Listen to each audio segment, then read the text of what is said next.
Hello everyone, welcome to Biozone. তো আগের ভিডিওতে আমরা 2026 সালে তোমাদের এএনএম জিএনএমের লাইফ সায়েন্সের যে কোয়েশনগুলো এসছিল সেগুলোর প্রথম 10টি প্রশ্ন আমরা আলোচনা করেছি ডিটেলসে, ঠিক আছে? তো তোমরা যারা সেই ভিডিওটা দেখোনি তারা অবশ্যই এই ভিডিও ডেসক্রিপশানে আমি প্লেলিস্টের লিঙ্ক দিয়ে দেবো, সেখানে গেলে তোমরা সেই ভিডিওটা তো পাবেই। এছাড়াও 2025 সালে তোমাদের এএনএম জিএনএমের লাইফ সায়েন্সের যত কোয়েশন এসেছিলো ক্যাটাগরি 1 ক্যাটাগরি 2 দুটোই, 2024 সালেরও তোমরা একইভাবে ক্যাটাগরি 1 ক্যাটাগরি 2 লাইফ সায়েন্সের যাবতীয় কোয়েশনের ডিটেলস সলিউশন তোমরা সেই প্লেলিস্টে পেয়ে যাবে। আমি তোমাদের হাইলি রেকমেন্ড করবো ভিডিওগুলো একবার দেখো, কারণ সেখানে শুধুমাত্র কোয়েশনের মানে আনসারের ডিসকাশন নয়, সেখান থেকে আরও কী কী কোয়েশন হতে পারে সেগুলো তোমরা সেখান থেকে পেয়ে যাবে। এবং তোমাদের পরীক্ষার আগে বা ধরো এখনও এমনি নর্মালি যারা প্রিপারেশন স্টার্ট করছো তাদের ক্ষেত্রেও প্রিপারেশনে সেই জিনিসগুলো খুবই হেল্পফুল হবে, ঠিক আছে? তো চলো শুরু করি আমরা আজকের ভিডিওতে এএনএম জিএনএমের 2026 সালে লাইফ সায়েন্সের ক্যাটাগরি 1-এর আরও 10টি প্রশ্ন নিয়ে আমরা আজকে আলোচনা করব, ঠিক আছে?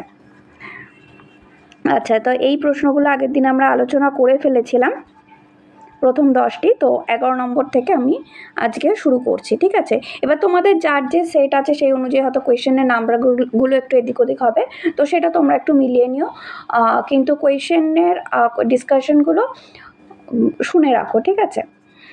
তো দেখো কি বলছে, মানবদেহে লোহিত রক্তকণিকার গড় আয়ু কত জানতে চেয়েছে। তো এটা খুব ইজি কোয়েশন, মানবদেহে লোহিত রক্তকণিকার গড় আয়ু কত? এটা হবে তোমার আনসার 120 দিন, তাই তো? আমরা জানি আনসার হবে কি 120 ডেজ। আচ্ছা, এই রিলেটেড তোমাদের আরও কয়েকটা জিনিস বলে রাখি, এক্সট্রা ইনফরমেশন এখান থেকে আরও কী কী কোয়েশন হতে পারে। তো দেখো, আমাদের আরবিসির আরেকটা নাম কি এরিথ্রোসাইট। আরবিসি বা লোহিত রক্তকণিকাকে আমরা আরেকটা কি নামে ডাকি? এরিথ্রোসাইট। এরিথ্রোসাইট কেন বলি বলো তো? এরিথ্রো এই কথাটার মানে হচ্ছে লাল বা রেড কালার, যেহেতু লোহিত রক্তকণিকার রং লাল আমরা জানি, সেই জন্য আমরা আরবিসির আরেকটা নাম হচ্ছে এরিথ্রোসাইট, ঠিক আছে? আচ্ছা, এই এরিথ্রোসাইট বা আরবিসি তোমার 120 দিন এর লাইফ স্প্যান, সেটা তো হলোই গড়ায়ু। এটা তৈরি হয় তোমার মানে মানুষের জন্মের পরে এই আরবিসি তৈরি হয় হচ্ছে রেড বোন ম্যারো থেকে, ঠিক আছে? মানে অস্থিমজ্জা, লাল অস্থিমজ্জা যেটা, সেখান থেকে আমাদের এই আরবিসি তৈরি হচ্ছে মানুষের জন্মের পরে, ঠিক আছে? মানে মানুষের জন্মের আগে যখন মানুষ মানে ভ্রূণ অবস্থায় থাকছে বা জন্ম যখন হয়নি, তখন আরবিসি কিন্তু অন্যান্য অঙ্গ থেকে তৈরি হয়, ঠিক আছে? তো আমি এটা যেটা বলছি তোমার রেড বোন ম্যারো, এটা জন্মের পরে মানুষের দেহে যে আরবিসিটা তৈরি হচ্ছে সেটা মেনলি রেড বোন ম্যারো থেকে তৈরি হচ্ছে। এছাড়া দেখো, আমরা জানি, আচ্ছা বলো তো আরবিসি কোথায় ডেস্ট্রয়েড হয়? সেটা হচ্ছে স্প্লিনে। স্প্লিন বা প্লিহা আমাদের যেটা, সেই স্প্লিনে আমাদের আরবিসি কিন্তু নষ্ট হচ্ছে, বা এই যে 120 দিন হয়ে যাওয়ার পরে আরবিসিগুলো ধ্বংসপ্রাপ্ত হচ্ছে গিয়ে কিন্তু এই স্প্লিন বা প্লিহাতে। এবং এই জন্য এই স্প্লিন বা প্লিহাকে কি বলা হয় বলো তো? গ্রেভিয়ার্ড অফ আরবিসি, মানে আরবিসির কবরস্থান, ঠিক আছে? Graveyard of RBC. আর তোমরা জানো আরবিসির মধ্যে আমাদের কি থাকছে? হিমোগ্লোবিন থাকছে, যার জন্যই আরবিসির রংটা লাল হচ্ছে। এবং এই হিমোগ্লোবিন মেনলি আমাদের কি করে? অক্সিজেন এবং কার্বন ডাই অক্সাইডের পরিবহনে মানে সাহায্য করে, যেটা মেনলি হিমোগ্লোবিন বলো বা লোহিত রক্তকণিকা বলো, এদের প্রধান কাজই হচ্ছে সেটা হচ্ছে অক্সিজেন এবং কার্বন ডাই অক্সাইড পরিবহন করা, মেনলি অক্সিজেনকে পরিবহন করাই হচ্ছে প্রধান কাজ। এছাড়া ধরো যদি এই আরবিসির পরিমাণ কমে যায় বডিতে, যতটা নর্মাল রেঞ্জে থাকার কথা তার থেকে যদি কমে যায়, সেক্ষেত্রে আমরা জানি কি হয়, অসুখটার নাম কি? আমরা বলি অ্যানিমিয়া, তাই তো? আচ্ছা, আরেকটা জিনিস তোমরা এখানে ইম্পর্টেন্ট মাথায় রাখবে, সেটা হচ্ছে আমাদের স্তন্যপায়ী প্রাণীদের মানে ম্যামালসদের ম্যাচিওর আরবিসিতে, মানে আরবিসি পরিণত অবস্থাতে, তাতে কিন্তু কোনো নিউক্লিয়াস থাকে না। এটা কিন্তু ইম্পর্টেন্ট জিনিস মাথায় রাখবে, আমাদের ম্যামালসদের বা স্তন্যপায়ীদের ম্যাচিওর আরবিসিতে মানে পরিণত লোহিত রক্তকণিকাতে কিন্তু কোনো নিউক্লিয়াস থাকে না, ঠিক আছে? আচ্ছা, আর তাহলে এগুলো হলো মোটামুটি তোমার আরবিসি সম্পর্কে কি কি কোয়েশন আসতে পারে। দেখো আমি যে পয়েন্টগুলো বলছি প্রতিটা পয়েন্ট থেকে কিন্তু প্রশ্ন হতে পারে। এবার দেখো ডাব্লিউবিসি, আমরা জানি কি white blood cell. White blood সেলের আরেকটা নাম কি বলো তো, আমরা হোয়াইট ব্লাড সেলকে কি বলি বলো তো, লিউকোসাইট বলি আমরা। ডাব্লিউবিসিকে আরেকটা নাম হচ্ছে লিউকোসাইট বলি। এই ডাব্লিউবিসি তে কিন্তু নিউক্লিয়াস থাকে, নিউক্লিয়াস উপস্থিত থাকে ডাব্লিউবিসিতে। এবং এই ডাব্লিউবিসির প্রধান কাজ যেটা আগে বলবো সেটা কি বলো তো, আমাদের ডিফেন্সে সাহায্য করে, মানে বডিরকে ইমিউনিটি প্রদান করে, রোগ জীবাণুর হাত থেকে আমাদের দেহকে রক্ষা করে, ডাব্লিউবিসির প্রধান কাজ। এবার দেখো এটা কোথায় তৈরি হচ্ছে, ডাব্লিউবিসি তৈরি হয় আমাদের লিম্ফ নোড, ঠিক আছে। লিম্ফ নোড মানে হচ্ছে লসিকা গ্রন্থি, সেই লসিকা গ্রন্থিতে তৈরি হয়। তারপরে তোমার বোন ম্যারোতে, অস্থিমজ্জাতেও তৈরি হয়, এবং স্প্লিন বা প্লিহাতেও তৈরি হয়। এবং এই ডাব্লিউবিসিটা কিন্তু হচ্ছে কালারলেস, ডাব্লিউবিসিতে কোনো রকম পিগমেন্ট থাকে না।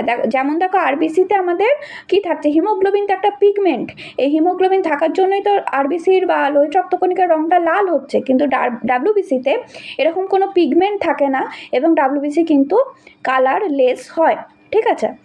আচ্ছা, ডাব্লিউবিসির পরিমাণ যদি স্বাভাবিকের তুলনায় বেড়ে যায় তাহলে আমরা কি বলি, যেটাকে আমরা ব্লাড ক্যান্সার বলি বা লিউকেমিয়া, সে অসুখটার নাম কি, লিউকেমিয়া বা ব্লাড ক্যান্সার।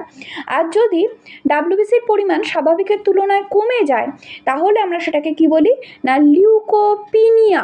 কি বলি, লিউকোপিনিয়া। পিনিয়া ওয়ার্ডটা যেখানেই পাবে জানবে পিনিয়া মানে হচ্ছে কম, লিউকোপিনিয়া ওয়ার্ডটা পেলে বুঝবে পরিমাণটা কম। লিউকোপিনিয়া মানে হচ্ছে ডাব্লিউবিসি পরিমাণ যখন কমে যাচ্ছে, ঠিক আছে। আচ্ছা, আরেকটা জিনিস তোমাদের বলবো, তোমরা জানো ডাব্লিউবিসি হচ্ছে আমাদের দু ধরনের হচ্ছে, তাই তো। দু ধরনের কি কি হয়, একটা হয় তোমার দানাদার বা যেটাকে আমরা গ্র্যানুলোসাইট বলি, আর একটা হয় কি অদানাদার বা আগ্র্যানুলোসাইট, তাই তো। গ্র্যানুলোসাইট মানে কি, এই ধরনের ডাব্লিউবিসি যে সাইটোপ্লাজম রয়েছে সেই সাইটোপ্লাজমে কিছু দানাদার মানে তুমি দানাদার অংশ দেখতে পাবে, ঠিক আছে, বা দানার মতো কিছু স্ট্রাকচার দেখতে পাবে, সেই জন্যই আমরা তাদেরকে বলছি দানাদার। তো এরকম দানাদার বা গ্র্যানুলোসাইট ডাব্লিউবিসির উদাহরণ কি কি, নিউট্রোফিল, ঠিক আছে। কি কি না, নিউট্রোফিল, ইওসিনোফিল আর হচ্ছে বেসোফিল, ঠিক আছে। তাহলে এই নিউট্রোফিল, ইওসিনোফিল এবং বেসোফিল এরা তিনটে হচ্ছে কি আমার গ্র্যানুলোসাইট, এই তিনটে হচ্ছে কি আমাদের গ্র্যানুলোসাইট। গ্র্যানুলোসাইট মানে কি দানাদার, ঠিক আছে। আর যদি তোমাকে তাহলে অদানাদার মানে কি আগ্র্যানুলোসাইট বা অদানাদার, সেই ডাব্লিউবিসি কোনগুলো হবে, তাহলে আগ্র্যানুলোসাইট বা অদানাদার যদি আমি ডাব্লিউবিসির কথা বলি, তাহলে আগ্র্যানুলোসাইট বা অদানাদার ডাব্লিউবিসি কী কী হবে, তার নাম হচ্ছে কি লিম্ফোসাইট আর হচ্ছে কি মোনোসাইট, লিম্ফোসাইট আর মোনোসাইট। এবং এই ডাব্লিউবিসির সাইটোপ্লাজমে কোনো দানাদার অংশ দেখা যায় না, যার জন্য এদেরকে আমরা বলছি অদানাদার বা আগ্র্যানুলোসাইট। বোঝা গেল? আচ্ছা, এবারে যেটা বলবো তোমার, এই যদি বলে তোমাকে ডাব্লিউবিসিতে কোন ডাব্লিউবিসির, এই যে এত ধরনের ডাব্লিউবিসির যে নাম শুনলে তোমরা, কোন ডাব্লিউবিসির পরিমাণটা বেশি থাকে, মানে যত রকম ডাব্লিউবিসি রয়েছে তার মধ্যে সব থেকে বেশি কোন ডাব্লিউবিসিটা আমাদের ব্লাডে পাওয়া যায়, সেক্ষেত্রে মানে মোস্ট অ্যাবান্ডান্ট ইন নাম্বারে যে ডাব্লিউবিসিটার নাম্বার অন্যান্য ডাব্লিউবিসির তুলনায় বেশি, মানে সব থেকে বেশি আমাদের রক্তে পাওয়া যায় বা মোস্ট অ্যাবান্ডান্ট ইন নাম্বার, সেটা হচ্ছে আমাদের নিউট্রোফিল, ঠিক আছে। তাহলে এই যে আমাদের নিউট্রোফিল, তাহলে এই নিউট্রোফিলটা হচ্ছে আমাদের মোস্ট অ্যাবান্ডান্ট, ঠিক আছে, মানে সব থেকে বেশি পরিমাণে পাওয়া যায় এই ডাব্লিউবিসিটা। আর যদি তোমাকে বলে লার্জেস্ট ডাব্লিউবিসি, মানে এই যে যত ধরনের ডাব্লিউবিসির নাম শুনলে এর মধ্যে সব থেকে তোমার বড় বা লার্জেস্ট ডাব্লিউবিসি কোনটা, সেটা কিন্তু হবে তোমার মোনোসাইট হচ্ছে লার্জেস্ট, ঠিক আছে। আচ্ছা, বোঝা গেল। এবারে তোমাকে এইগুলোর একটু কাজটা আমি ছোট করে বলে দিই। দেখো, ওভারঅল ডাব্লিউবিসির সবারই মেন কাজ হচ্ছে ডিফেন্সে সাহায্য করা বা বডিকে ইমিউনিটি দেওয়া, ঠিক আছে। কিন্তু এর মধ্যেও দেখো, যদি বলে ফ্যাগোসাইটোসিস মানে রোগ জীবাণুকে গিলে খেয়ে ফেলা, সেটাকে আমরা বলি, প্রসেসটাকে আমরা বলি ফ্যাগোসাইটোসিস, ঠিক আছে। তো সেই ফ্যাগোসাইটোসিস করে কোন ডাব্লিউবিসি, ফ্যাগোসাইটোসিস করে কিন্তু হচ্ছে তোমার নিউট্রোফিল, তোমার হচ্ছে নিউট্রোফিল, ফ্যাগোসাইটোসিস করে হচ্ছে তোমার নিউট্রোফিল ফ্যাগোসাইটোসিস করছে, আরেকটা হচ্ছে ফ্যাগোসাইটোসিস করে তোমার মোনোসাইট। তাহলে নিউট্রোফিল আর মোনোসাইট এরা কী করছে, ফ্যাগোসাইটোসিস করছে। যদি বলে তোমাকে অ্যান্টিবডি তৈরি করে কোন ডাব্লিউবিসি, আমাদের অ্যান্টিবডি যেটা মানে কোনো অ্যান্টিজেন আমাদের বা রোগ জীবাণু আমাদের দেহে প্রবেশ করলে তার এগেনস্টে যে অ্যান্টিবডি তৈরি হয়, যে অ্যান্টিবডিটা কী করে, অ্যান্টিজেনটাকে মেরে ফেলতে হেল্প করে, সেই অ্যান্টিবডি তৈরি করে কোন ডাব্লিউবিসি যদি তোমাকে বলে, সেখানে আনসার হবে তোমার এই লিম্ফোসাইট। লিম্ফোসাইট হচ্ছে তোমার অ্যান্টিবডি তৈরি করে, ঠিক আছে। এবারে যদি বলে তোমাকে অ্যালার্জিতে কোন ডাব্লিউবিসির পরিমাণ বেড়ে যায়, মানে আমাদের শরীরে কোনো অ্যালার্জি হলে কোন ডাব্লিউবিসির পরিমাণটা বেড়ে যায়, সেটা হচ্ছে ইওসিনোফিল। এই ইওসিনোফিল হচ্ছে মানে অ্যালার্জি প্রতিরোধে সাহায্য করে হচ্ছে আমাদের এই ইওসিনোফিল। এবং এই ইওসিনোফিল কি করে না, হিস্টামিন বলে একটা কেমিক্যাল ক্ষরণ করে, ঠিক আছে। ইওসিনোফিল তাহলে কি ক্ষরণ করছে না, হিস্টামিন বলে একটা কেমিক্যাল ক্ষরণ করছে, যেটা অ্যালার্জি প্রতিরোধে হেল্প করে, ঠিক আছে। আর এই যে বেসোফিল দেখছো না, বেসোফিল আমাদের হেপারিন বলে একটা জিনিস সিক্রিট করে, ঠিক আছে। কি করে না, হেপারিন,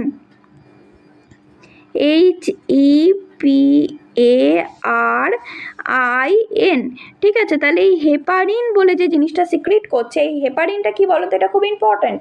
হেপারিন হচ্ছে একটা ন্যাচারাল অ্যান্টিকোয়াগুলেন্ট। এই হেপারিন আমাদের বডির মধ্যে থাকে ন্যাচারালি, এটা আমাদের বডি তৈরি করে, ওই জন্য আমরা বলছি ন্যাচারাল।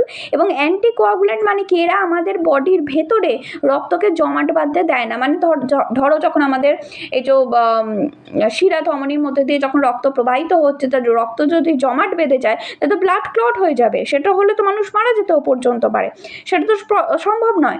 তার মানে কি করতে হবে, রক্ত চলার সময় মানে আমাদের বডির ভেতরে যখন রক্ত থাকে সেটা যাতে কোয়াগুলেট না করে, জমে না যায়, জমাট বেঁধে না যায়, সেই জন্য থাকে হচ্ছে এই হেপারিন।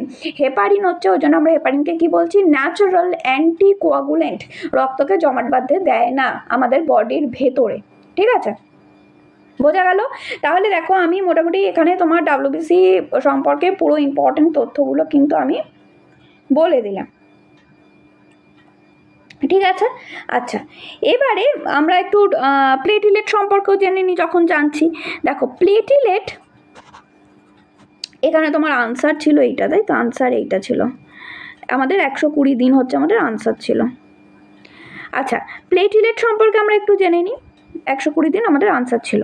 প্লেটিলেট হচ্ছে, দেখো প্লেটিলেটটাও আমাদের মেনলি কিন্তু তৈরি হচ্ছে কোথা থেকে বলো তো, প্লেটিলেটটাও আমাদের তৈরি হয় লাল অস্থিমজ্জা বা রেড বোন ম্যারো থেকে আমাদের তৈরি হয়। রেড বোন ম্যারো থেকে মেগা ক্যারিওসাইট বলে এক ধরনের কোষ তৈরি হয়। আমাদের রেড বোন ম্যারো থেকে মেগা ক্যারিওসাইট বলে একটা কোষ তৈরি হয়, সেই কোষটাই টুকরো টুকরো হয়ে ভেঙে যায়, ঠিক আছে।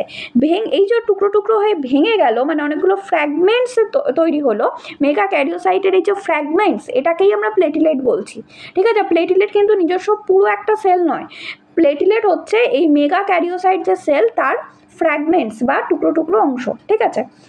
তো এখানে আমাদের প্লেটিলেটেও কিন্তু বা অনুচক্রিকা বা প্লেটিলেটেও কিন্তু আমাদের নিউক্লিয়াস থাকছে না, নিউক্লিয়াস অ্যাবসেন্ট থাকছে।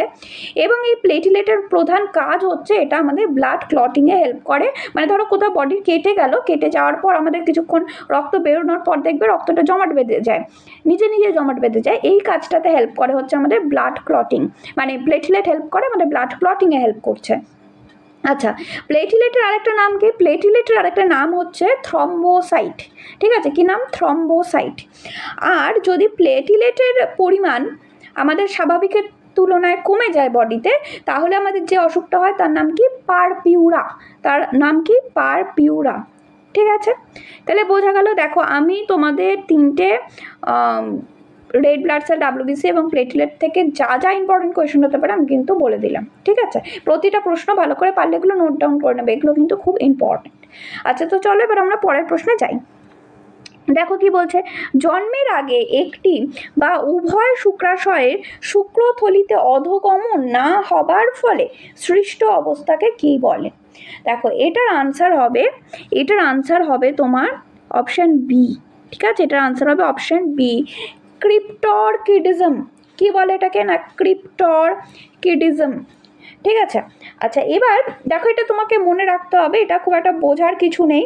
মানে বেসিক্যালি আমাদের হয় কি, আমাদের এই যে শুক্রাশয় বা যেটা টেস্টিস, দেখো আমাদের যে টেস্টিস, তো এটা আমাদের মানে মানুষের ক্ষেত্রে মানে মেলদের ক্ষেত্রে এটা কিন্তু আমাদের বডির বাইরে অবস্থান করে, তাই তো? মানে বডির ভেতরে আমাদের কিন্তু টেস্টিকেল অবস্থান করছে না, টেস্টিকেল আমাদের অবস্থান করছে আউটসাইড দ্য বডি, এবং সেটা থাকে মেনলি স্ক্রটামের মধ্যে, মানে টেস্টিস যে থলির মতো অংশটার ভেতর থাকে সেটা হচ্ছে সেটাকে সেই থলির মতো অংশটাকে আমরা স্ক্রটাম বলি, এবং এটা আমাদের বডির বাইরে থাকে মেলদের ক্ষেত্রে। এবং কেন এটা বডির বাইরে থাকছে না?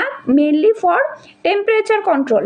দেখো আমাদের হেলদি, দেখো টেস্টিসের প্রধান কাজ কি? স্পাম প্রোডাকশন করা। এবার হেলদি স্পাম প্রোডাকশনের জন্য যে টেম্পারেচারটা দরকার হয় না, সেই টেম্পারেচারটা আমাদের বডির ভেতরের যে টেম্পারেচার, আমাদের বডির ইন্টারনাল যে টেম্পারেচার, সেটা কত? ধরো 37 ডিগ্রি সেলসিয়াসে যদি আমরা বলি 37 ডিগ্রি সেলসিয়াস, তো এই 37 ডিগ্রি সেলসিয়াসের থেকে কিছুটা কম টেম্পারেচার আমাদের দরকার হয় হেলদি স্পাম প্রোডাকশনের জন্য। ওই জন্য টেস্টিসটাকে আমাদের কী করছে? বডির ভেতরে না রেখে বডির বাইরে রাখা হচ্ছে একটা পাউচের মধ্যে। সেই পাউচটাকে আমরা বলছি স্ক্রটাম। টেস্টিস যে পাউচের মধ্যে থাকছে সেটাকে আমরা বলছি স্ক্রটাম, ঠিক আছে? মানে মোটামুটি আমাদের বডির ভেতরের যে টেম্পারেচার 37 ডিগ্রি সেলসিয়াস, তার থেকে প্রায় তুমি বলতে পারো 2-3 ডিগ্রি সেলসিয়াস কম টেম্পারেচারের প্রয়োজন হয় হেলদি স্পাম প্রোডাকশনের জন্য। এই জন্য আমাদের টেস্টিসটা বডির বাইরে থাকে, ঠিক আছে? এবারে এই যে কন্ডিশনটা বলছে যে জন্মের মানে কি হয়, বডি জন্ম হওয়ার কিছু মাস আগে, মানে ব্যাপারটা হয় যখন বেবি ডেলিভারি হয় তার কিছু মাস আগে এই যে টেস্টিসটা বডির বাইরে নেমে আসে, মানে স্ক্রটামের মধ্যে চলে আসে, ঠিক আছে? মানে যখন ডেভেলপমেন্ট হয় বডির মানে বেবির, মানে যখন ভ্রূণ থেকে একটা বেবি মেল চাইল্ড তৈরি হচ্ছে, তখন প্রথম কিছু মাস, প্রেগনেন্সির প্রথম কিছু মাস এই তোমার টেস্টিসটা কিন্তু সেই বেবিটার বডির ভেতরেই থাকে। কিন্তু জন্মের মানে যখন ডেলিভারি হবে তার ঠিক কিছু সময় আগে, মানে কিছু মাস আগে কি হয়, ওই টেস্টিসটা তোমার কি হচ্ছে না, তার বডি থেকে মানে মেল চাইল্ডটার বডি থেকে বেরিয়ে স্ক্রটামে চলে আসছে। এবার এই ঘটনাটা যদি না হয়, ঠিক আছে, এবার সেটাই বলছে জন্মের আগে একটি বা উভয়, আমরা জানি আমাদের দুটো টেস্টিস থাকছে, সেটাই বলছে একটি বা উভয় শুক্রাশয়ের শুক্রথলিতে অধোগমন না হবার ফলে, মানে এই যে শুক্রাশয় মানে টেস্টিসের এই যে শুক্রথলি মানে স্ক্রটাম, এর মধ্যে যদি না আসে তাহলে যে কন্ডিশনটা সৃষ্টি হয় সেটার নাম তোমাকে জানতে চাইছে, সেটা কি হবে? নাম হচ্ছে ক্রিপ্টরকিডিজম। ক্লিয়ার ব্যাপারটা? আচ্ছা, এবার আমি বাকি যে অপশানগুলো তোমাদের রয়েছে সেগুলোকে একটু বলে দিচ্ছি। দেখো এই যে প্রথম অপশান এতে যেটা রয়েছে অর্কাইটিস, এটা কি? দেখো এটা হচ্ছে বেসিক্যালি আমাদের এই যে টেস্টিকল রয়েছে বা টেস্টিস যেটা রয়েছে, সেই টেস্টিসের যদি সোয়েলিং হয় বা ইনফ্ল্যামেশন হয়, মেনলি এটা ব্যাকটেরিয়া, মানে ধরো টেস্টিসে যদি কোনো ব্যাকটেরিয়া বা ভাইরাল ইনফেকশন হয় এবং সেই ইনফেকশনের ফলে ধরো টেস্টিসের মধ্যে যদি টেস্টিস যদি ফুলে যায়, মানে সোয়েলিং হয়, বা তার সেখানে যদি প্রদাহ হয়, জ্বালা পোড়া হয়, প্রদাহ হয়, ইনফ্ল্যামেশন হয়, সেই ঘটনাটাকে বা সেই যে প্রবলেমটাকে আমরা অর্কাইটিস বলছি, ঠিক আছে? আচ্ছা, এবার এই যে অপশন সিতে দেখো যেটা তোমার রয়েছে ভ্যারিসিওল, যেটা রয়েছে তোমার অপশান সিতে যেটা রয়েছে তোমার ভ্যারিকোসিল। ভ্যারিকোসিলটা কি? দেখো সিলটা হচ্ছে, এটা হচ্ছে এক ধরনের আমাদের এই যে স্ক্রটাম যেটা বললাম না, মানে আমাদের মানে টেস্টিস যে পাউচ বা থলির মতো যে স্ট্রাকচারটার মধ্যে থাকছে সেটাকে আমরা কি বলছি? স্ক্রটাম বলছি। এই স্ক্রটামের মধ্যে থাকা ভেনের যদি এনলার্জমেন্ট হয়, ঠিক আছে, সেইটাকে আমরা বলছি ভ্যারিকোসিল। মানে স্ক্রটামের ভেতরে থাকা যে ভেন্স রয়েছে, যে শিরা রয়েছে, সেটা যদি মানে ফুলে যায় বা সেটা যদি বৃদ্ধি হয়, সেই ঘটনাটাকে আমরা বলছি ভ্যারিকোসিল, ঠিক আছে? বোঝা গেল?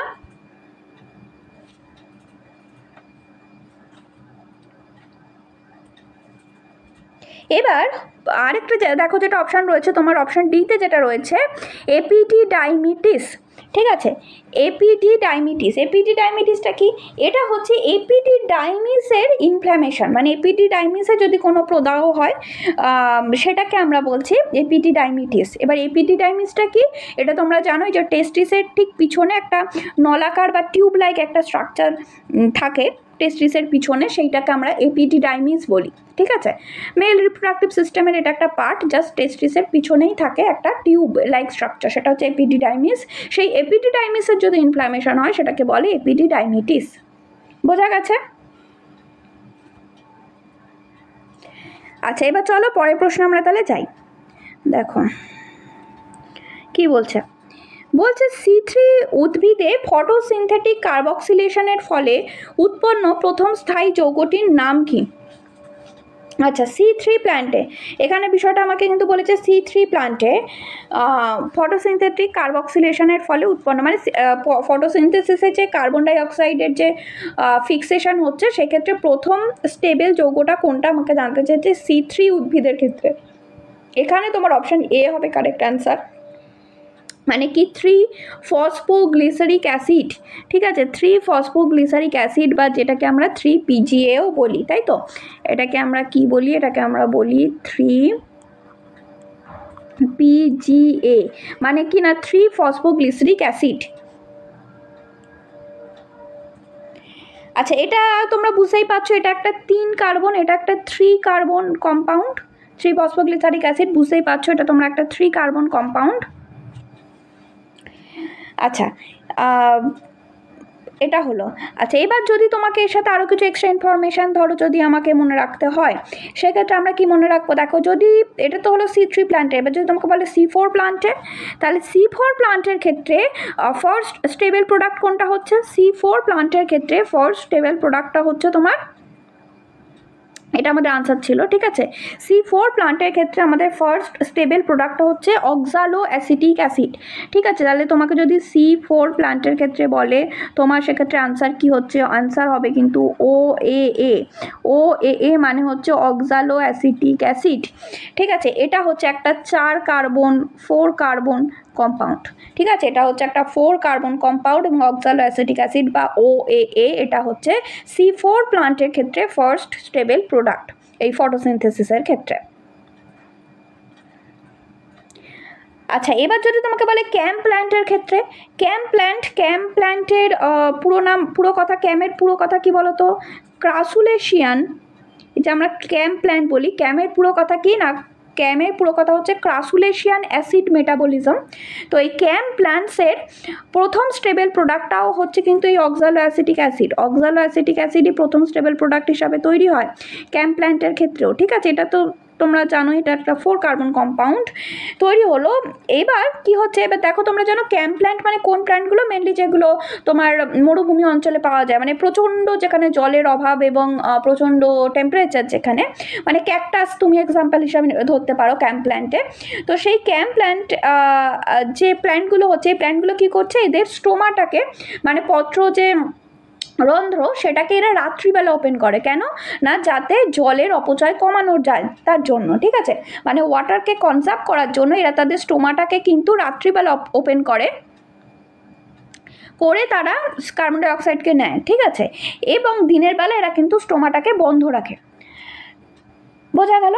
এবারে এই যে প্রচণ্ড টেম্পারেচার, মানে এরকম হট অ্যারিড, মানে ডেজার্ট এনভায়রনমেন্টে যে উদ্ভিদগুলো হচ্ছে, এবার এই উদ্ভিদের তার মানে কি হলো, রাত্রিবেলা স্টোমাটা ওপেন করে ওকে করলো, কার্বন ডাই অক্সাইড নিল, মানে ফটোসিনথেসিস হবে। এবারে কি হচ্ছে না, এরা কিন্তু কি করছে, এই অক্সালো অ্যাসিটিক অ্যাসিড এটার ক্ষেত্রে প্রথম স্টেবল প্রোডাক্ট হিসাবে তৈরি হয়, এবং তারপর কি হয়, এটা সঙ্গে সঙ্গে কিসে কনভার্ট হয়ে যাচ্ছে? ম্যালিক অ্যাসিডে কনভার্ট হয়ে যাচ্ছে। এটাও মাথায় রাখবে, ক্যাম প্ল্যান্টের ক্ষেত্রেও কিন্তু প্রথম স্টেবল প্রোডাক্ট হচ্ছে অক্সালো অ্যাসিটিক অ্যাসিড, কিন্তু দেন এটা ম্যালিক অ্যাসিডে কনভার্ট হয়ে যায়, ঠিক আছে। বোঝা গেল?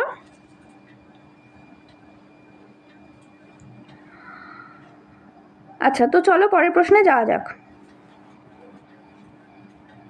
দেখো কি বলছে, বায়োগ্যাসের প্রধান উপাদান কি? বায়োগ্যাসের প্রধান উপাদান হচ্ছে তোমার আনসার হবে মিথেন। বায়োগ্যাসের প্রধান উপাদানের আনসার হবে মিথেন। বায়োগ্যাসের প্রধান উপাদান কি হচ্ছে? মিথেন, তাই তো? আচ্ছা, মেজর কম্পোনেন্ট অফ বায়োগ্যাস হচ্ছে তোমার মিথেন, এবং মিথেনের সংকেত কি? মিথেনের সংকেত বলো তো? মিথেনের সংকেত হচ্ছে CH4, তাই তো? CH4, এটা হচ্ছে আমাদের মিথেনের সংকেত। আচ্ছা, বায়োগ্যাসটা বিশেষ মানে মেনলি কি, বায়োগ্যাস হচ্ছে এক ধরনের তোমার রিনিউয়েবল এনার্জি বলতে পারো তুমি বায়োগ্যাসকে, রিনিউয়েবল এনার্জি সোর্স, এবং অবশ্যই এটা একটা গ্যাসিয়াস একটা মানে ফুয়েল। এবং এখানে মেনলি বায়োগ্যাসটা কীভাবে তৈরি হচ্ছে, এটা মেনলি তোমার তৈরি হচ্ছে কিছু মানে অর্গ্যানিক যে ওয়েস্টগুলো হয়, মানে ধরো গোবর, ক্যাটেল বা গবাদি পশুর যে গোবর বলো, বা আমাদের যেগুলো চাষাবাদের ফলে যে ওয়েস্টগুলো তৈরি হয়, আমাদের রান্নাঘর মানে শাক সবজির খোসা ফোসা কিচেন থেকে যে ওয়েস্টগুলো বেরোয়, অর্গ্যানিক ওয়েস্ট যেগুলো, ঠিক আছে। তো এই ধরনের ওয়েস্টগুলোকে কী করছে, অ্যানারোবিক কন্ডিশনে, মানে কি যখন অক্সিজেনের অনুপস্থিতিতে এদের যে ডিকম্পোজিশন হচ্ছে, হয়ে এই বায়োগ্যাসটা তৈরি হয়, ঠিক আছে। বোঝা গেল। এবং এই বায়োগ্যাসের এই যে অ্যানারোবিক কন্ডিশনে যে ডিকম্পোজিশনটা হচ্ছে, হয়েছে বায়োগ্যাসটা তৈরি হচ্ছে, এর মধ্যে মেনলি হেল্প করে মিথানোজেনিক ব্যাকটেরিয়া, মেনলি যে মাইক্রো অর্গানিজমটা হেল্প করে সেটার নাম কি, মিথানোজেনিক ব্যাকটেরিয়া। মিথানোজেনিক ব্যাকটেরিয়া মানে কি, নামটার মধ্যেই রয়েছে দেখো, মিথানোজেনিক মানে মিথেনকে জেনারেট করবে। তা সেটাই তো বায়োগ্যাসের প্রধান, যে এই ব্যাকটেরিয়ারা কি তৈরি করছে, বায়োগ্যাস তৈরি করছে, আর বায়োগ্যাসের প্রধান উপাদানই তো মিথেন। বোঝা গেছে, এটাই। আচ্ছা, এবার তো চলো পরের প্রশ্নে যাওয়া যাক। কি বলছে দেখো, নিম্নলিখিত রোগগুলির মধ্যে কোনটি স্ত্রী এডিস মশক বাহিত নয়। আচ্ছা, এখানে একটা জিনিস আমি বলবো, এখানে একটা জিনিস তোমরা খেয়াল রাখবে একটু, সেটা হচ্ছে এই প্রশ্নটা যেটা দিয়েছে, বলছে নিম্নলিখিত রোগগুলির মধ্যে কোনটি স্ত্রী এডিস মশক বাহিত নয়, স্ত্রী এডিস মশক দ্বারা হয় না। দেখো আমরা জানি ডেঙ্গু, প্রথম অপশান এ দেখো, ডেঙ্গু ভাইরাস দ্বারা হয়, এবং ডেঙ্গু আমরা জানি এডিস মশকই বা স্ত্রী এডিস মশাই এই রোগটা ছড়ায়। চিকুনগুনিয়াও তাই, চিকুনগুনিয়াও আমরা জানি, চিকুনগুনিয়াও ভাইরাস ঘটিত একটা রোগ, এবং এটাও কিন্তু স্ত্রী এডিস মশকই দ্বারাই ছড়ায়, তাই তো। বোঝা গেল। আচ্ছা, এবারে বাকি যে অপশান দুটো রয়েছে দেখো, অপশান বি এবং অপশান ডি, এখানে একটা জিনিস বলি দেখো, জাপানিজ এনসেফালাইটিস যেটা রয়েছে অপশান বিতে, জাপানিজ এনসেফালাইটিস এটা একটা ভাইরাল অসুখ, মানে ভাইরাস ঘটিত একটা রোগ, এবং এটা মেনলি ফিমেল কিউলেক্স মশকি দ্বারা ছড়ায়, ঠিক আছে। ফিমেল কিউলেক্স মশকি দ্বারাই কিন্তু এই রোগটা মেনলি ছড়ায়। এবার দেখো অপশান ডিতে যেটা রয়েছে, লিম্ফ্যাটিক ফাইলেরিয়াসিস বা যেটাকে আমরা এলিফ্যান্টিয়াসিস বা যেটাকে আমরা গোদ রোগ বলি, এই রোগটা কিন্তু আমরা পড়েছি, আমরা এই রোগটা যে ফিমেল কিউলেক্স মশকি দ্বারাই মেনলি ছড়ায় আমরা পড়েছি, কিন্তু এই অসুখটা কিন্তু স্ত্রী এডিস মশকি দ্বারাও ছড়ায়। কিছু কিছু এরিয়াতে, কিছু কিছু রিজিয়ানে স্ত্রী এডিস মশকিও কিন্তু ফাইলেরিয়াসিস রোগটা ছড়ায়, ঠিক আছে। এবার তোমাকে যেহেতু এই অপশনগুলোর মধ্যে বলেছে কোনটি স্ত্রী এডিস মশকি বাহিত নয়, কোনটা বাহিত নয় বলেছে, সেক্ষেত্রে আমরা আনসার নেব জাপানিজ এনসেফালাইটিস, ঠিক আছে। আমরা আনসার নেব জাপানিজ এনসেফালাইটিস। বুঝতে পারলে কেন? আমি আরেকবার তোমাকে জিসটা বলে দিচ্ছি, দেখো ডেঙ্গু চিকুনগুনিয়া আমাদের এডিস মশাই ছড়ায়, আমাদের লিম্ফ্যাটিক ফাইলেরিয়াসিস আমরা পড়েছি বা আমরা মেনলি জানি কিউলেক্স মশকি ছড়ায়, কিন্তু এডিস মশকি দ্বারাও এই রোগটা হয় পৃথিবীর বিভিন্ন রিজিয়ানে, ঠিক আছে। তার মানে কি এডিস মশকেও কিন্তু ফাইলেরিয়াসিস ঘটায়, কিন্তু জাপানিজ এনসেফালাইটিস এই অসুখটা মেনলি কিউলেক্স মশকেই ছড়ায়, ঠিক আছে, মেনলি এবং মোস্টলি কিউলেক্স মশকি ছড়ায়। এই জন্য আমাকে যেহেতু প্রশ্নটা বলেছে কোনটি স্ত্রী এডিস মশকি বাহিত নয়, সেটা আমরা করছি জাপানিজ এনসেফালাইটিস আনসার, কারণ এটা মেনলি কিউলেক্স মশকি দ্বারাই হয়। ক্লিয়ার? আচ্ছা, আর একটা জিনিস তোমাদের এখানে বলবো, আচ্ছা আমাকে বলো তো ফাইলেরিয়াসিস এর কোন মানে এর কজেটিভ এজেন্টের নাম কি? ফাইলেরিয়াসিস হয় এক ধরনের প্যারাসাইটের জন্য। সেই প্যারাসাইটটা আসলে কি? সেই প্যারাসাইটটা হচ্ছে আসলে অ্যাসকেলমেন্থিস পর্বভুক্ত, বা যেটাকে আমরা বলি অ্যাসকেলমেন্থিস, মানে যেগুলোকে আমরা গোলকৃমি বলি বাংলায়, তাহলে গোলকৃমি বা অ্যাসকেলমেন্থিস বা নিমাটোডা পর্বভুক্ত একটা প্যারাসাইট, সেটার নাম কি উচেরেরিয়া ব্যানক্রফটি। মেনলি আরও কিছু প্যারাসাইট আছে, কিন্তু মেনলি এই প্যারাসাইটটাই উচেরেরিয়া ব্যানক্রফটি এই কিন্তু ফাইলেরিয়াসিস রোগটা করে, তাই তো। এবং এখানে কি হয় মেনলি আমাদের যে লিম্ফ নোড বা লিম্ফগুলো খুব ফুলে যায়, যার ফলে হাত পাগুলো খুব ফুলে যায়, ওই জন্য আমরা বলছি এলিফ্যান্টিয়াসিস, মানে হাতির হাত পায়ের মতো ফুলে যায়, ঠিক আছে। এবং এটা কিউলেক্স মশকি দ্বারা আমরা মেনলি এটাই পড়ি যে কিউলেক্স মশকি দ্বারা এটা হয়, কিন্তু এটা কিন্তু এডিস মশকি দ্বারাও হতে পারে। এই জন্য আমরা অ্যান্সার নিলাম জাপানিজ এনসেফালাইটিস। তবে আমি একটা কথা বলবো, তোমরা ফাইনাল তোমাদের যখন আনসার কি দেবে, ফাইনাল আনসার কিতে এই কোয়েশ্চেনটা চেক করে নেবে তারা ঠিক কোন আনসারটা নিয়েছে, তখন কিন্তু আমাদের সেই আনসারটাই নিতে হবে। আমি তোমাকে মেনলি আমার অ্যানালিসিস অনুযায়ী বা কোনটা হতে পারে আমি তোমাকে বললাম আনসার, এরপরে পার্টিকুলারলি এই প্রশ্নটার ক্ষেত্রে আমি বলবো ফাইনাল আনসার কি একবার চেক করে নেবে, ঠিক আছে। আচ্ছা, তো চলো পরের প্রশ্নে যাওয়া যাক। দেখো কি বলছে, সন্ধান প্রক্রিয়ায় পাইরুভেট থেকে উদ্ভূত অন্তিম উপজাত বস্তুগুলো কি কি?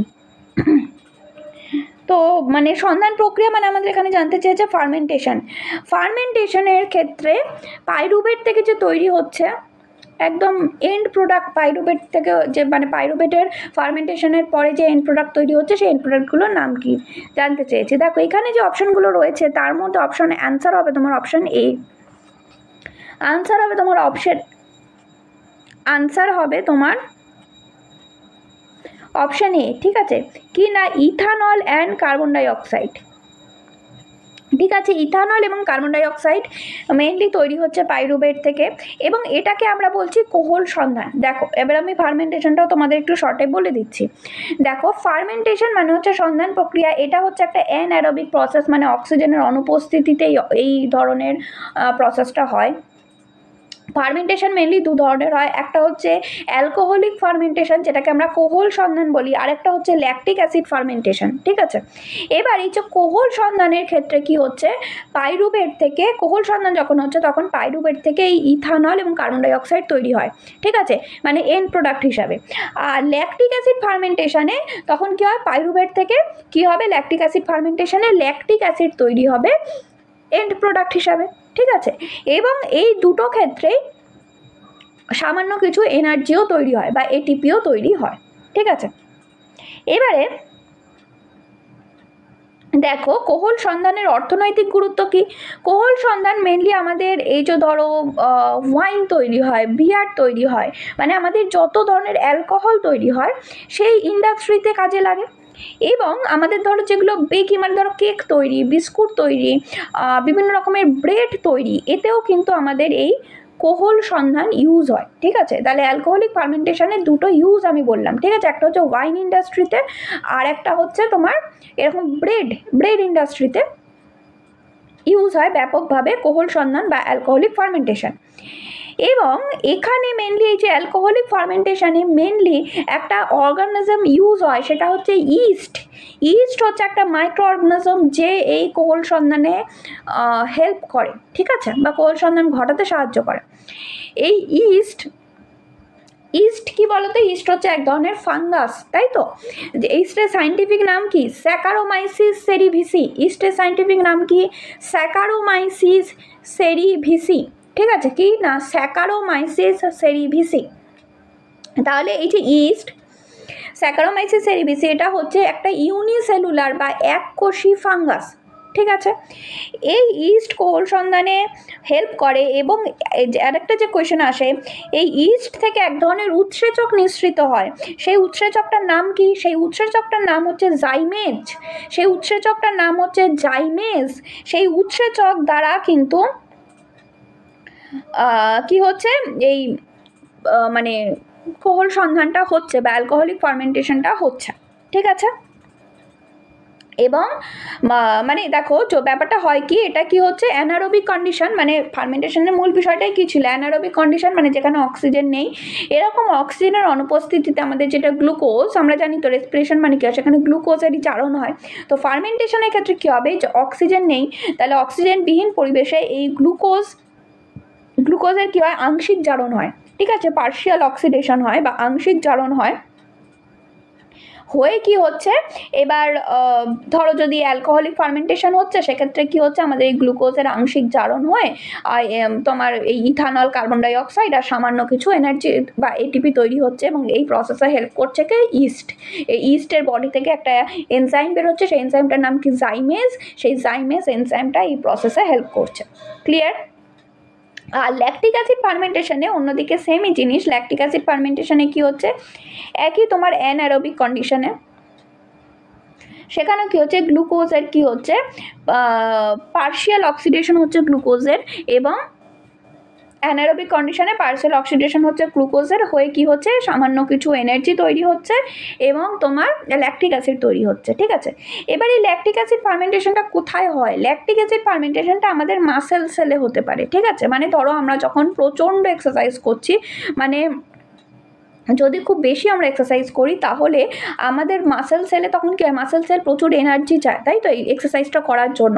এবার আমাদের অক্সিজেন যে আমরা শ্বাস নিচ্ছি সেই অক্সিজেনটা মানে ও যতটা এনার্জিটা চাইছে আমাদের মাসেল সেল ওই কাজটা পারফর্ম করার জন্য ততটা অক্সিজেন সরবরাহ তখন আমাদের বডি করতে পারে না। ফলে কি আমাদের মাসেল সেল একটা অক্সিজেন কী বলতো ডেফিসিট কন্ডিশন তৈরি হয়, মানে অক্সিজেন কম বা অক্সিজেনবিহীন কন্ডিশন তৈরি হয় এবং সেই পরিস্থিতিতেও তখন আমাদের মাসেল সেল কী করে, অক্সিজেন তো পাচ্ছে না, ফলে এরোবিক রেসপিরেশন তো করতে পারছে না, ওই জন্য ও তখন কী করবে, বা সবাত শ্বসন করতে পারছে না, ওই জন্য তখন কী করছে এই ফার্মেন্টেশনে ঢুকে যাচ্ছে। মানে ও তখন কী করছে গ্লুকোজকে ওই অল্প বা অক্সিজেনবিহীন কন্ডিশনে ও কী করছে পার্শিয়াল অক্সিডেশন করে কিছুটা হলেও এনার্জি বের করছে। মানে মানে এই ফার্মেন্টেশনের কী হয় এনার্জি কিছুটা হলেও এনার্জি বেরোয়। ঠিক আছে, সবাত শ্বসনের মতো অতটা না হলেও কিছুটা এনার্জি বেরোয়, সেই কিছুটা হলেও এনার্জি গ্লুকোজের আংশিক জারণ করে আমাদের মাসল সেল বের করছে যাতে ওই এক্সারসাইজটা সে চালিয়ে যেতে পারে। বুঝতে পারছো, এইরকম কন্ডিশনে আমাদের মাসল সেলে ল্যাকটিক অ্যাসিড ফার্মেন্টেশন হয় এবং এর প্রোডাক্ট হিসাবে কিন্তু ল্যাকটিক অ্যাসিড তৈরি হয়। তো এটা আমাদের মাসল সেলে হচ্ছে এক্সারসাইজের সময়, মানে ইন্টেন্স এক্সারসাইজ যদি আমরা করি তখন হয়। এছাড়া এটা আমাদের ডেয়ারি ইন্ডাস্ট্রিতে ইউজ হয়। কি বলতো, দুধ থেকে দই তৈরি করতেও কিন্তু এই ল্যাকটিক অ্যাসিড ফার্মেন্টেশন হয়। ঠিক আছে, ল্যাকটিক অ্যাসিড ফার্মেন্টেশনকে কাজে লাগানো হয়। সেখানে আমাদের এক ধরনের ব্যাকটেরিয়া এই কাজে হেল্প করে, সেটাকে আমরা কি বলি, ল্যাকটিক অ্যাসিড ব্যাকটেরিয়া বলি। মানে একটা ল্যাকটিক অ্যাসিড ব্যাকটেরিয়ার উদাহরণ কি হবে বলো তো, ল্যাক্টোব্যাসিলাস। তোমরা নিশ্চয়ই নাম শুনেছো ল্যাক্টোব্যাসিলাস, দুধ থেকে দই তৈরি করতে হেল্প করে ল্যাক্টোব্যাসিলাস। এই ল্যাক্টোব্যাসিলাস ব্যাকটেরিয়া কি করছে, এরা যে দুধের মধ্যে যে সুগারটা থাকছে সেটা হচ্ছে ল্যাকটোজ সুগার। আমরা জানি দুধের যে সুগারটা থাকে সেটাকে আমরা বলি ল্যাকটোজ সুগার। এই ল্যাকটোজ সুগারের ল্যাক্টোব্যাসিলাস কি করছে, এই ল্যাকটোজ সুগারের ফার্মেন্টেশন করছে এবং ল্যাকটিক অ্যাসিড তৈরি করছে এবং সেই ল্যাকটিক অ্যাসিডটাই কি করছে দুধকে দইতে পরিণত করছে। বোঝা গেল? আচ্ছা, তো চলো আমরা পরের প্রশ্নে যাই। দেখো কি বলছে, কেমো অসমোটিক তথ্যটি জড়িত কার সাথে? কেমি অসমোটিক থিওরি এটা কার সাথে অ্যাসোসিয়েটেড? এখানে যে অপশনগুলো রয়েছে তার মধ্যে তোমার আনসার হবে অপশন এ।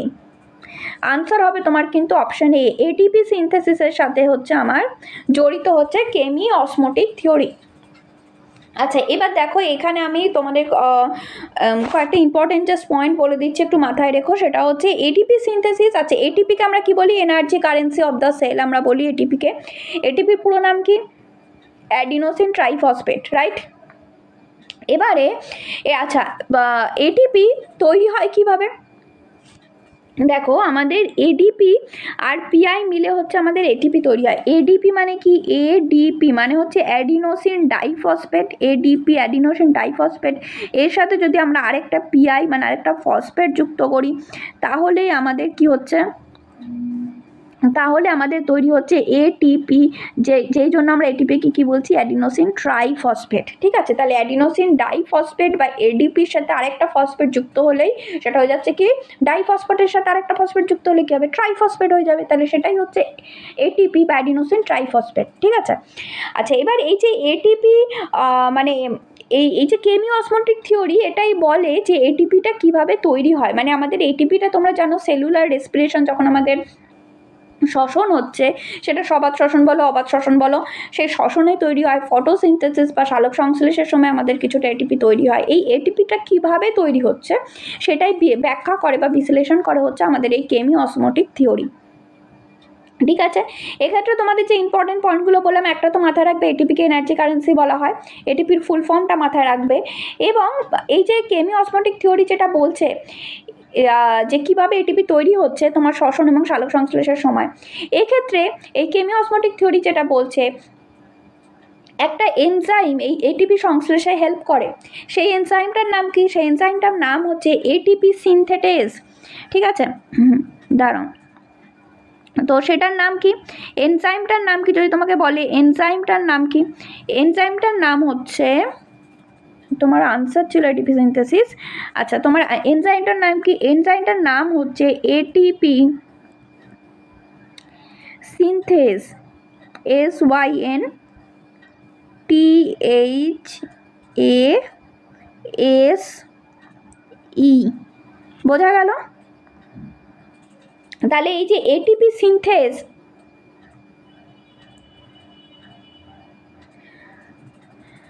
তাহলে এই যে এটিপি সিনথেস, এইটা হচ্ছে আমাদের এই এটিপি সিনথেসিসে হেল্প করছে বা এটিপি তৈরিতে হেল্প করছে এই এনজাইমটা বা এই উৎসেচকটা। ঠিক আছে, এবং আরেকটা জিনিস মাথায় রাখবে, এই এটিপি সিনথেসিসে একটা প্রোটন গ্রেডিয়েন্ট তৈরি হয়, যেটা এই এটিপি সিনথেসিসের জন্য দরকার। প্রোটন গ্রেডিয়েন্ট মানে কি?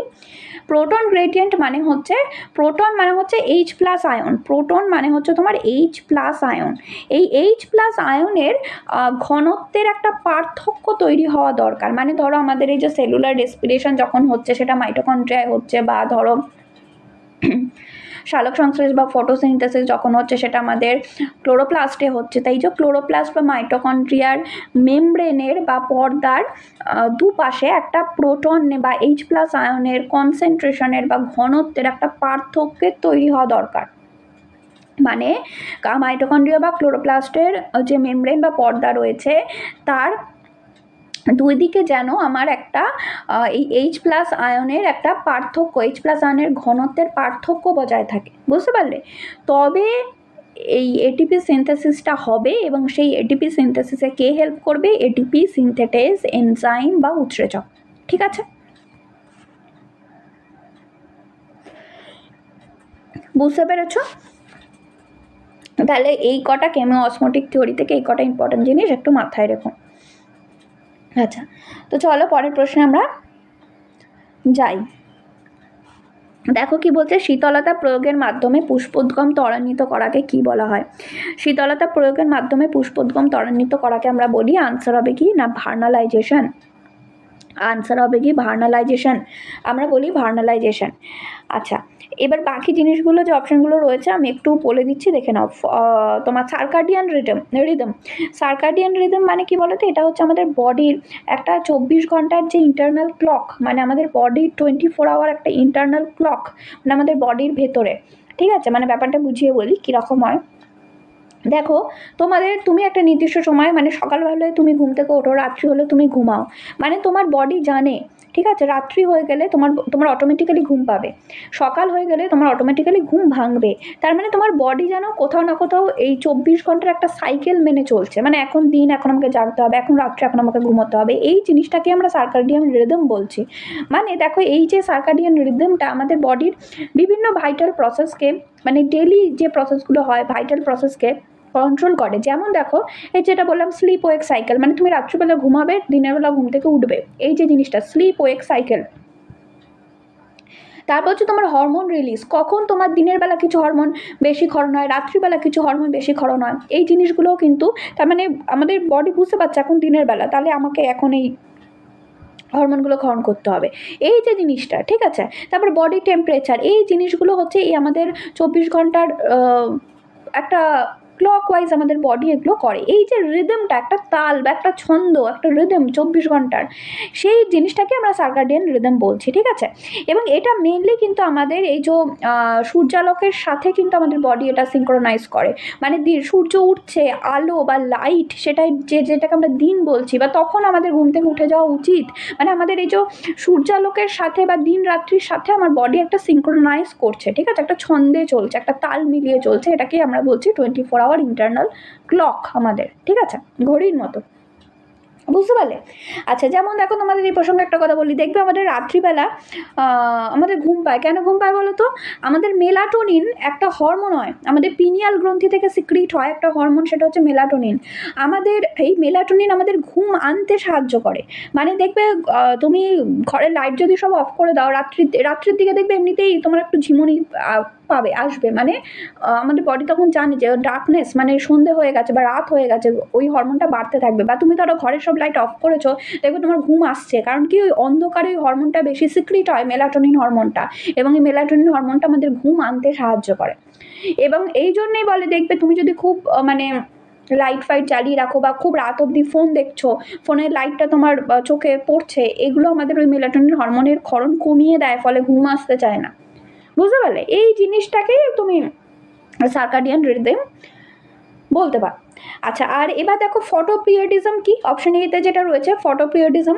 ফটোপিরিয়ডিজম হচ্ছে এটা আমাদের একটা মানে বিভিন্ন অর্গানিজমরা কিভাবে বুঝতে পারে, মানে দেখো কিছু প্লান্টের ক্ষেত্রে দেখবে তারা দিনের মানে গ্রীষ্মকালে কিছু প্লান্টে ফুল হয়।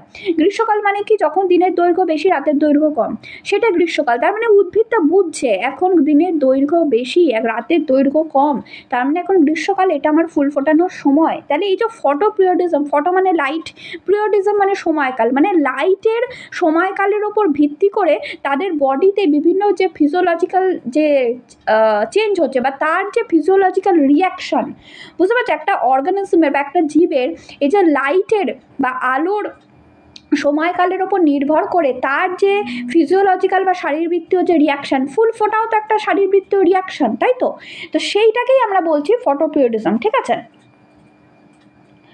এবার আবার যেমন দেখো যাদেরকে আমরা বলি লং ডে প্ল্যান্ট বলি, মানে যারা গ্রীষ্মকালে ফুল ফোটায়। লং ডে মানে যখন গ্রীষ্মকালে কি দিনের দৈর্ঘ্য বেশি রাতের দৈর্ঘ্য কম, তাহলে সেটা হচ্ছে কি লং ডে প্লান্ট আমরা তাদের বলছি।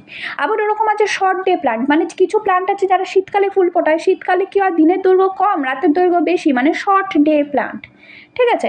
আবার কিছু প্লান্ট আছে ডে নিউট্রাল প্লান্ট, মানে তাদের এসবে কোনো ইয়ে হয় না, তারা এরকম মানে দিন তোমার গ্রীষ্মকাল গরমকালের ওপর তাদের এফেক্ট কিছু হয় না, তারা তাদের অন্য মেকানিজম রয়েছে তার উপর ভিত্তি করে তারা ফুল ফোটায়, ওই জন্য তাদেরকে আমরা বলছি ডে নিউট্রাল। নিউট্রাল মানে সে অ্যাফেক্টেড হচ্ছেই না এই লাইটের বা দিনের দৈর্ঘ্যের ওপর, ঠিক আছে? ওই জন্য আমি তাদেরকে বলছি ডে নিউট্রাল প্লান্ট। বুঝতে পারলে এই জিনিসগুলো? তো চলো পরের প্রশ্নে যাওয়া যাক। কি বলছে, শিশুদের ব্লু বেবি সিনড্রোম হওয়ার কারণ হলো পানীয় জলে অতিরিক্ত ড্যাশের উপস্থিতি। আচ্ছা, ব্লু বেবি সিনড্রোমটা কেন হয়? ব্লু বেবি সিনড্রোম হয় আমাদের মেনলি পানীয় জলে যদি অতিরিক্ত পরিমাণে নাইট্রেট থাকে। পানীয় জলে অতিরিক্ত পরিমাণে নাইট্রেট থাকলে সেটাকে আমরা বলছি ব্লু বেবি সিনড্রোম। মানে পানীয় জলে অতিরিক্ত পরিমাণে নাইট্রেট থাকলে সেই জল পান করলে শিশুদের ব্লু বেবি সিনড্রোম হতে পারে। এবার এই জিনিসটা বলে দিই একটু, দেখো কী হয়, মানে কৃষি জমিতে ধরো এই নাইট্রেট জাতীয় সার দিলে কী হয়, সেগুলো মানে চুয়ে চুয়ে মাটির ভেতরে মানে ভৌম জলে প্রবেশ করে যাচ্ছে, এবং এই নাইট্রেটযুক্ত জল খেলে কি হচ্ছে, নাইট্রেট কী করছে আমাদের হিমোগ্লোবিনের সঙ্গে বিক্রিয়া করছে। নাইট্রেট হিমোগ্লোবিনের সঙ্গে বিক্রিয়া করে মেথ হিমোগ্লোবিন নামক এক ধরনের যৌগ তৈরি করছে। নাইট্রেট আমাদের হিমোগ্লোবিনের সঙ্গে বিক্রিয়া করে মেথ হিমোগ্লোবিন নামক এক ধরনের যৌগ তৈরি করছে, এবং এর ফলে কী হচ্ছে, হিমোগ্লোবিনের অক্সিজেন পরিবহন ক্ষমতা কমে যাচ্ছে, ঠিক আছে? এই ঘটনাটাকেই আমরা কি বলছি, ব্লু বেবি সিনড্রোম, বা কি বলছি, মেথ হিমোগ্লোবিনিমিয়া। মেথ হিমোগ্লোবিনিমিয়া, ঠিক আছে? বুঝতে পেরেছ? আচ্ছা, এর সাথে আরও কয়েকটা জিনিস এগুলো বলে দিই। দেখো ফ্লুরাইড যদি এই যে অপশন এতে যেটা রয়েছে তোমার এক্সেস ফ্লুরাইড যদি তোমার সিক্রিট হয়, এক্সেস ফ্লুরাইড যদি তোমার পানীয় জলে থাকে এবং সেই জল যদি তুমি পান করো, সেক্ষেত্রে তোমার ফ্লুরোসিস অসুখ হতে পারে, ঠিক আছে? মানে তোমাকে দিতে পারে কোয়েশ্চেনটা, এক্সেস ফ্লুরাইড জলে থাকলে কোন অসুখটি হতে পারে, সেক্ষেত্রে তোমার আনসার হবে ফ্লুরোসিস। ফ্লুরোসিস মেনলি আমাদের দাঁত এবং আমাদের হাড়, টিথ এবং বোনকে ক্ষতিগ্রস্ত করে, ঠিক আছে? যদি তোমাকে বলে আর্সেনিক, মানে পানীয় জলে যদি আর্সেনিকের মাত্রা অত্যাধিক বেশি হয়, সেক্ষেত্রে আমাদের কি অসুখ হতে পারে, সেক্ষেত্রে আমাদের ব্ল্যাক ফুট ডিজিজ হতে পারে, ঠিক আছে? আমাদের ব্ল্যাক ফুট ডিজিজ মানে পায়ে দেখবে কালো কালো ছোপ ছোপ ছোপ ছোপ হয়ে যায়, তো সেটা ব্ল্যাক ফুট ডিজিজও কিন্তু হয় পানীয় জলে যদি আর্সেনিকের মাত্রা বেশি থাকে। আর যদি তোমার এ প্রসঙ্গে আরও দুটো আমি ভারী ধাতুর কথা বলবো, যদি তোমাকে বলে ক্যাডমিয়াম, ঠিক আছে? যদি তোমাকে বলে ক্যাডমিয়াম, দেখো ক্যাডমিয়াম যদি তোমাকে বলে ক্যাডমিয়ামের যদি তোমাকে বলে ক্যাডমিয়ামের অতিরিক্ত মানে যদি ক্যাডমিয়ামের পরিমাণ সিডি মানে আমি ক্যাডমিয়াম লিখছি, ঠিক আছে, ক্যাডমিয়ামের পরিমাণ যদি পানীয় জলে বেশি থাকে এবং সেই জল যদি পান করা হয় বা ক্যাডমিয়াম ভারী ধাতু যদি কোনোভাবে তোমার বডিতে বেশি পরিমাণে যায়, ঠিক আছে, সেক্ষেত্রে যে অসুখটা হয় সেই অসুখটার নাম কি ইটাই। কি নাম অসুখটার? ইটাই।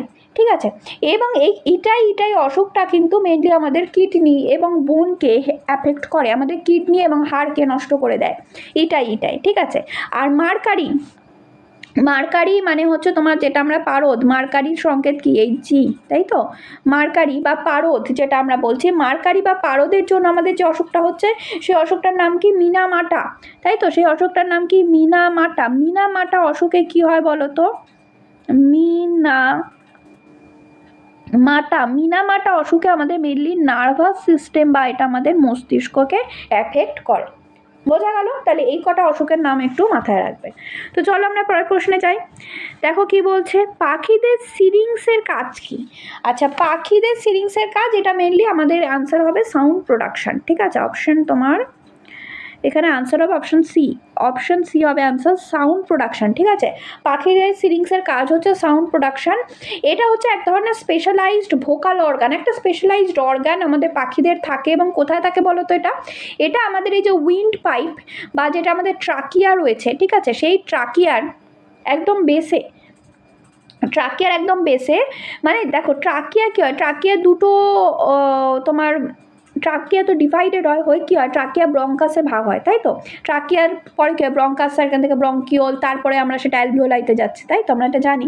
তাহলে এই যে ট্রাকিয়া যখন ভাগ হয়ে যাচ্ছে ব্রঙ্কাসে, সেই জায়গাটাতে আমার এই একটা অর্গ্যান থাকছে, সেটার নাম সিরিংস, যেটা আমাদের মেনলি পাখির সাউন্ড প্রোডাকশন হেল্প করে। মানে যে পাখি যে ডাকছে, দেখবে পাখি মানুষের কথা যে কপি করতে পারে কিছু পাখি, এই যে জিনিসগুলো ওরা পারে করতে, তো সেই যে সাউন্ড মানে শব্দ উৎপাদনে হেল্প করে হচ্ছে পাখিদের এই সিরিংস, ঠিক আছে। বোঝা গেল? তাহলে দেখো আজকে আমাদের এই 20টা মানে তোমাদের টোটাল ক্যাটাগরি 1-এ তো 30টা প্রশ্ন থাকছে, তো তার মধ্যে আমাদের 20টা প্রশ্ন হয়ে গেল। তো আর দুটো ভিডিও আমি 2026-এর দেবো, তাহলে তোমাদের ক্যাটাগরি 1 এবং ক্যাটাগরি 2 দুটোই কমপ্লিট হয়ে যাবে, ঠিক আছে। তো তোমরা ভিডিওটা কেমন লাগলো তোমাদের কমেন্ট সেকশনে জানিও, শেয়ার করো, চ্যানেলটাকে সাবস্ক্রাইব করো এরকম আরও ভিডিও পাওয়ার জন্য, এবং অবশ্যই তোমাদের কেমন লাগলো কমেন্ট সেকশনে জানিও, ঠিক আছে। Thank you.